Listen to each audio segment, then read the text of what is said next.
अस्सलाम वालेकुम व्यूअर्स, मैं हूं अफशा सिद्दीकी हंगस कुजीन की जानिब से और आज हम बना रहे हैं बहुत ही मज़ेदार मैंगो चॉकलेट पॉप्सिकल्स। व्यूअर्स, ये बहुत आसानी से बन जाती हैं और गर्मी के मौसम में आपको बहुत मज़ा देने वाली हैं, तो इसको ज़रूर ट्राई कीजिएगा। व्यूअर्स, यहाँ पे इसके लिए मुझे चाहिए बस एक अदद बड़ा सा आम या 1 कप आप आम ले लीजिए, रफली चॉप है और इसके अंदर और कुछ भी नहीं जाएगा सिवाय हमारे एक मज़ेदार से कंडेंस मिल्क है, जिसकी रेसिपी मैं आपको पहले ही दे चुकी हूँ। हाफ कप कंडेंस मिल्क और 1 मैंगो, बस इसको हमने अच्छे से ब्लेंड करना है और ये रेडी है पॉप्सिकल्स का मटेरियल। फिर देखिए कितना इजी है ये। बस अब आपने क्या करना है कि इसको पॉप्सिकल्स के किसी भी किस्म के सांचे हों आपके पास, उसमें आप इसको पोर कर लीजिए अच्छे से और उसके बाद हमें इसको जमने के लिए रख देना होगा।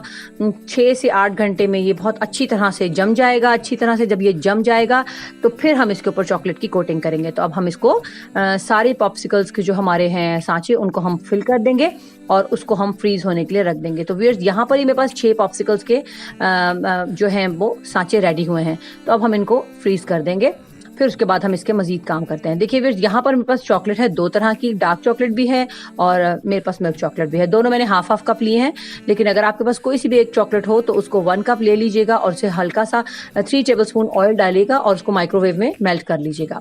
व्यूअर्स, अब ये देखिए मेरे पास चॉकलेट मेल्ट हो चुकी है। आपने बस उसी वक्त आपने अपनी पॉप्सिकल्स फ्रीजर से निकालनी है।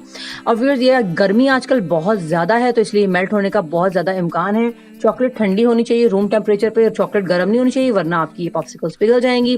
व्यूअर्स, देखिए कितनी ज़बरदस्ती एकदम इस पे कोटिंग हो जाएगी और ये कोटिंग इसके अंदर से ठंडे होने की वजह से जम जाएगी। बाहर भी आप यहाँ पे क्यूब्स निकाल के रखिएगा और इनको क्यूब्स पे रखते जाइएगा तैयार करके। ये बहुत मज़ेदार होती हैं। व्यूअर्स, अगर आपको मेरी ये रेसिपी अच्छी लगे तो फिर इसको घर पर ट्राई ज़रूर कीजिएगा। आपके बच्चे बहुत ज़्यादा खुश होंगे। ये बहुत ही ज़बरदस्त एक क्रंची सा बाइट आपको बाहर से चॉकलेट का आएगा और अंदर से मैंगो का मज़ेदार लजीज सा फ्लेवर आएगा। तो व्यूअर्स, इस रेसिपी को आप अपने घर पर ज़रूर ट्राई कीजिएगा। ये बहुत मज़ेदार होती है। और अगर आपको मेरी ये रेसिपी अच्छी लगे तो मेरी वीडियोस को लाइक कीजिए, शेयर कीजिए, मेरे चैनल को सब्सक्राइब कीजिए। दुआ में याद रखिएगा, इंशाअल्लाह जल्द ही किसी नई रेसिपी के साथ आपसे मुलाकात होगी। तब तक के लिए मुझे इजाज़त दीजिए। अल्लाह हाफ़िज़।